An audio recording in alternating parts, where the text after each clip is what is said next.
학습하는 데 있어가지고 막히는 부분이 있잖아요. 그러면 이렇게 하면서 가장 쉽게 도둑질해 올 수 있는 방법이 되겠죠? 나쁜 일에 제가 적용을 해본 거지만 학습하는 일에 한번 적용을 해보자고요. 바이올린에 대해 궁금한 내용 있으시면 언제든지 댓글로 남겨주세요.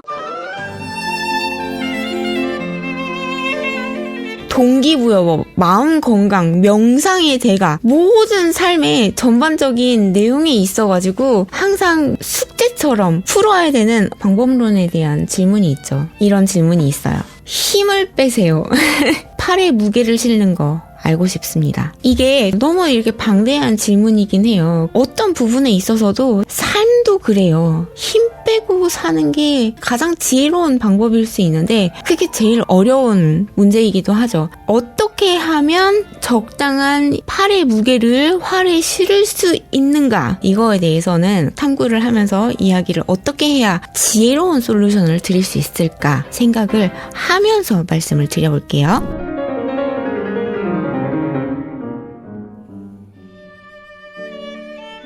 제가 초등학교 정도에 그때는 그 어떤 기술을 배우더라도 스폰지처럼 빨아들이는 게 그 어린 시절이잖아요. 근데 어릴 때 배우는 게 과연 이해를 하고 학습하는 거냐 아니면 주입식 교육으로 주입한 걸 하느냐 둘 중에 뭐가 더 맞는지를 사실 저는 잘 모르겠어요. 왜냐면 어릴 때는 힘 빼는 것조차도 원리까지 이해를 하고 우리가 배우는 게 아닌데도 이제 그런 걸 원리를 다 알고 나서 배우는 어른일 때는 이상하게 이게 운동도 그렇고 악기 연주도 그렇고 딱 안 와닿는단 말이에요. 언어도 그러잖아요. 문법 같은 거 너무 잘 알아서 국어에 있는 동사가 독일어에서도 동사가 있는 거고 그러면 아 이게 동사구나 하고선 배우면 훨씬 더 빨라야 되는데 사실은 그런 걸 아예 모르는 상태에서 그냥 놀면서 대화하면서 이론 없이 배우는 아이들이 훨씬 더 빨리 배우거든요. 그리고 잊어버리지도 않아요. 사실은 뭐 원리가 먼저다, 이론이 먼저다, 제대로 배워야 된다. 이게 과연 맞는 건가? 하는 생각을 사실은 더 먼저 하게 됩니다.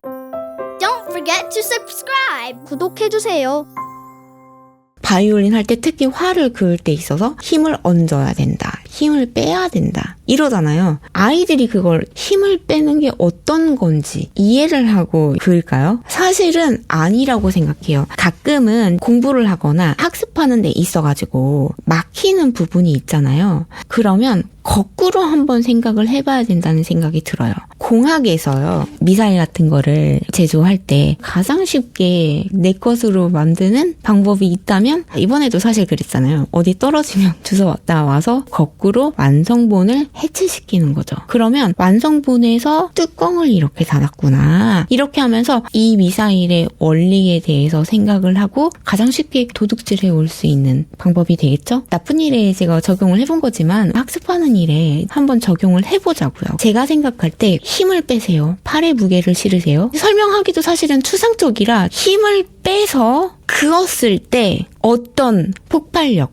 우리는 폭발력이 아니라 어떤 소리가 났느냐. 우리가 왜 1대1로 바이올린 레슨을 받죠? 공연장에서는 주변 소리나 울림 이런 거랑 같이 들리니까 연주자 입장에서 듣는 소리는 가장 가까운 곳에서 듣는 게 연주자가 듣는 소리잖아요. 그 소리를 들으면서 우리가 즉각 소리에 반응을 해서 손가락이나 활의 방향이나 무게나 조절해 나가려고 레슨을 받는 것도 있거든요. 그러니까 선생님이 이건 이렇게 해 라고 단어로 표현하는 것도 중요하지만 어린아이들이 배우는 것처럼 한번 생각을 해보자면 어린아이들은 말로 선생님이 표현을 해서 원리에 대해서 아주 잘 설명을 해서 움직임을 하게 되는 게 아니라는 거죠. 그 어린애들은요. 선생님이 가장 가까운 데서 선생님을 보니까 이런 소리가 나는구나. 이런 소리가 나려면 이렇게 움직였구나. 어쩌면 마지막 단계에서부터 이렇게 거꾸로 생각을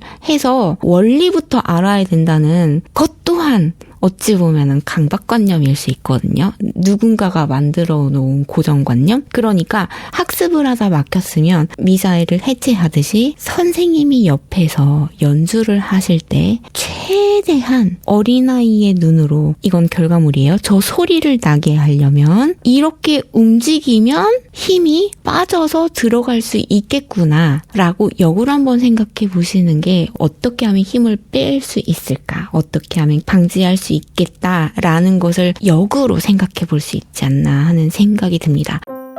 Smash that like button. 구독해주세요.